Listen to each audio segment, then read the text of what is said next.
Where were you when you heard the news of al-Baghdadi's death?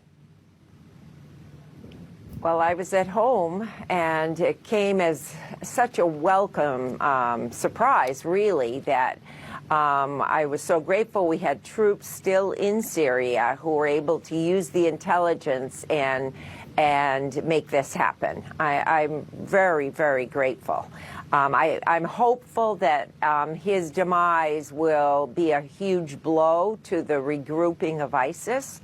However, we need to continue to be very vigilant because they certainly want to regroup and bring back their reign of terror. But I'm very, very grateful. You immediately expressed concern for the families of the other people, Americans, who are still held hostage in Syria. What do you want the U.S. to do? Well, my hope would be that we can use that same American expertise and intelligence to find innocent Americans who've been taken hostage and bring them home.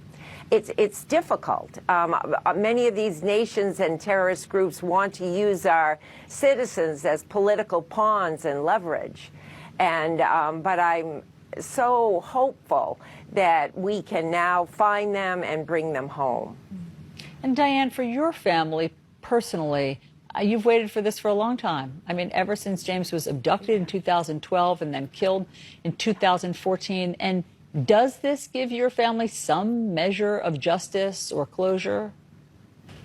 Well, certainly it does. I agree with the president that it protects our world. This man was out to kill many, many more Westerners, for sure.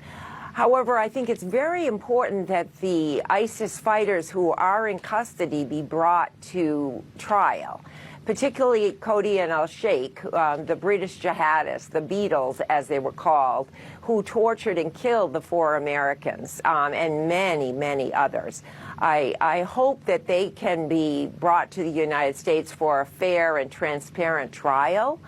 And I feel the same way about the thousands in prison camps in northern Syria. They need to be also brought to trial so that their crimes can be fully exposed. And I know that you were quite worried, sorry to interrupt, about the notion that ISIS prisoners had escaped during the tumult of the past couple of weeks when U.S. forces were pulling out of northern Syria. I know that you were very concerned that ISIS prisoners had gotten out. And so what do you think is happening now in terms of that? And also, what has the State Department told you about why some of these people responsible in ISIS for the deaths of Americans haven't been brought to justice here in the U.S.?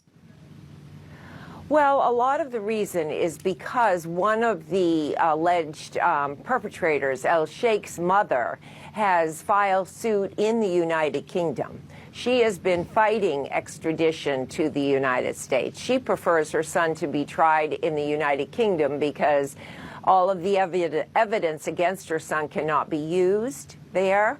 So she has held up their being brought to the United States in a big way, all the way to the Supreme Court in the United Kingdom. But hopefully that is coming to an end, and we can see justice and have those men held accountable for the horrific crimes they imposed on so many, including our son.